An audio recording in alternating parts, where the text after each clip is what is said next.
Why does God allow suffering, even with children? In part 2, we continue exploring the divine perspective on violence and uncover the light within humanity's darkest experiences. Let's start with the first question.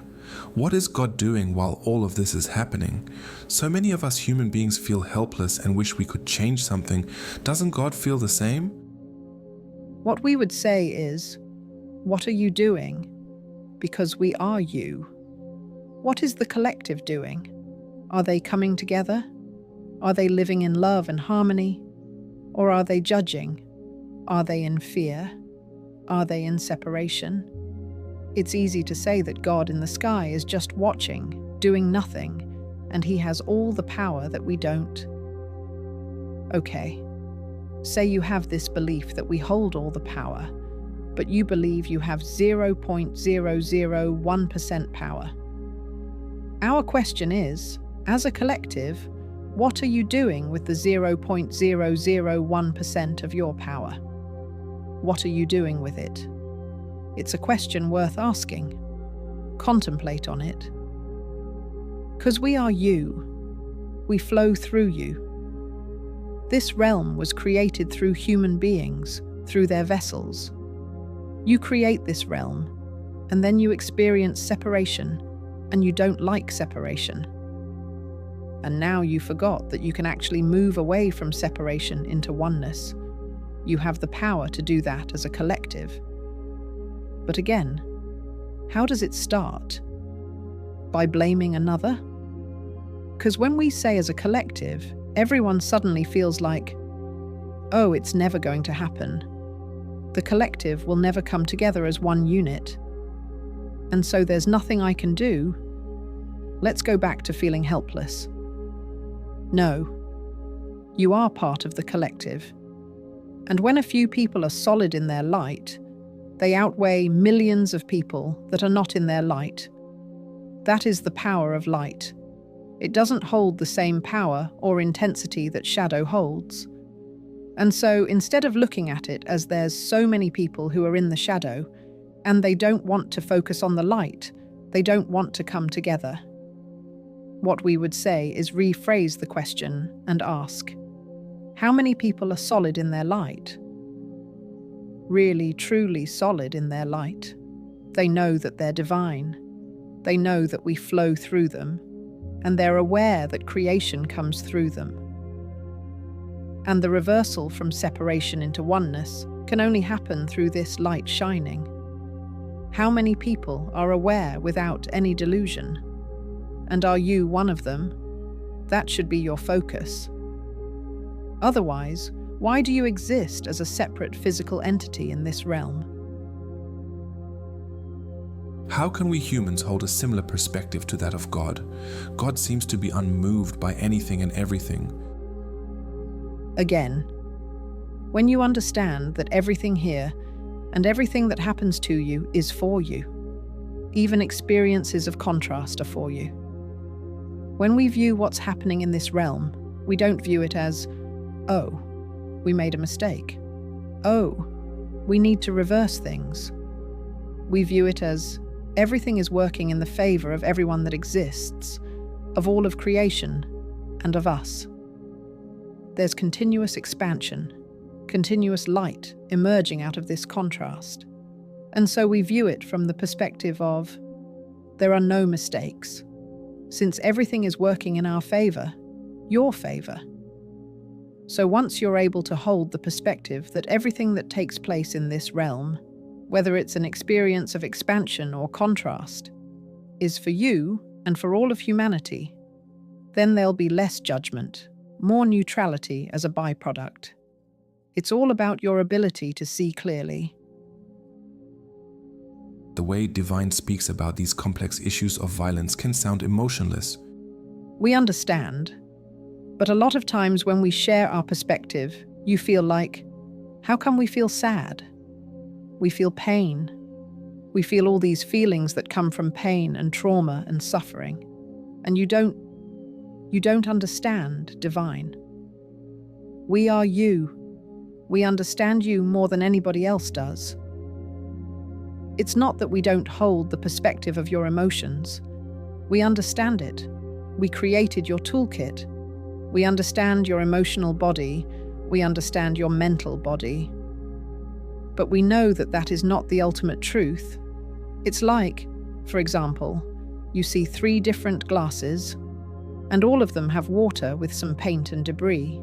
So you can see the paint, you can see the debris in the water, but you know that this glass is glass. You can spill the water, and the glass remains glass. Does it change because of the debris that sits in it? No. It just needs to be cleansed, and it's back to being what it is. The truth doesn't change.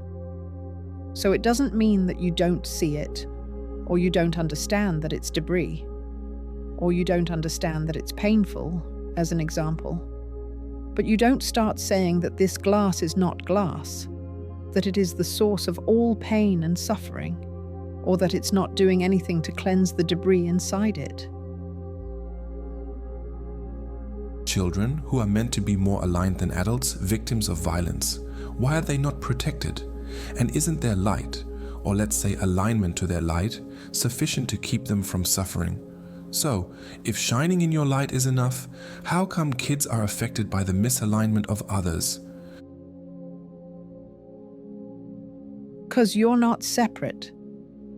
It's this notion that a kid comes into this realm and they are free from any debris and they're in complete alignment. No, they are, in general, more aligned than adults. But is it that their energy field has no debris in it? Of course not, because debris is passed down in many ways.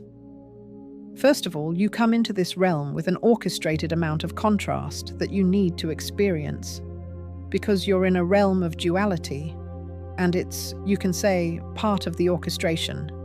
So that's one way in which we need to experience debris. So part of your constellation. The other way is debris that is passed down genetically. You can say some of the contrast that they experience, or a lot of it, is passed down as beliefs that are passed down from parents, or core beliefs that are formed because of their interaction with their parents. And then there's, of course, environmental influences. And so, yes, the child is in general more aligned than the adult, but they're also more vulnerable than an adult energetically, because they're like a sponge taking in all the debris, because they don't hold judgment and they are not discerning. So, they don't know the difference between light and shadow. It takes them some time. They come into this realm unaware of the difference between light and shadow up until a certain age. And that's why in this realm, a child comes into this realm, in general, with parents or caretakers to guide them through this process, guide them on how to maneuver or understand this world. And so you said, why are children victims of violence? You used the word victim, so we'll use the same term. But it's not just children. And again, it goes back to perspective. It's because you look at the media. Let's say that they took more photos of children suffering today compared to adults, as an example. And we're talking about physical suffering, specifically. Then you will see children without limbs, as an example, or children in hunger, whatever it is. And you think, how come it's children bearing the disgrace of adults, the shameful act of adults, more than the adults themselves? But you're not aware of what's happening to the adults. And what we would say is, in fact, the suffering and pain is always inflicted more on the adults. Because one, adults hold more judgment and anger than a child does. So yes, you may look at a child and think they're suffering so much physically, way more than the adult. But in fact, if you go into their bodies and you're aware of what they're feeling, you will notice that the parent actually feels more pain. Let's say they're in a war zone and something happened to them and they lost, let's say, a specific part of their body. So, First, they will feel physical pain. Second, they will feel anger towards people. Third, they'll feel anger towards us. Fourth, they'll feel disappointment in this life. Fifth, they start to feel hopeless. They start to feel helpless. And the list goes on. With a child, yes, they'll experience physical suffering. They'll have a lot of questions and confusion, but they'll still say, "I want to play. I want to live." That is most children. We're not talking about exceptions right now, but most children. And so, in answering your question, what we would say is, that is a false perspective, that children suffer more than adults. Yes, they do suffer. A lot of times there is suffering inflicted on children, but is it that they suffer more than the adults? No, that can never be. So, in answering your question, yes, being more in your light does serve you, even in extreme contrast. There will be a difference in a person who's used to being in their light than a person that's not used to being in their light as much. So, say a child in general is used to being in their light more than an adult, and then they're suddenly experiencing a war. That child will have more resilience, more hope, more gratitude, more love for life, love for us, love for themselves than the adult does. Regardless of the story that they're experiencing, we're talking about their internal state. They could experience the same exact story outside, but what's experienced inside is different, and what you see is what's experienced from the outside, not the inside. And then you limit your perspective based on that. Does that make sense?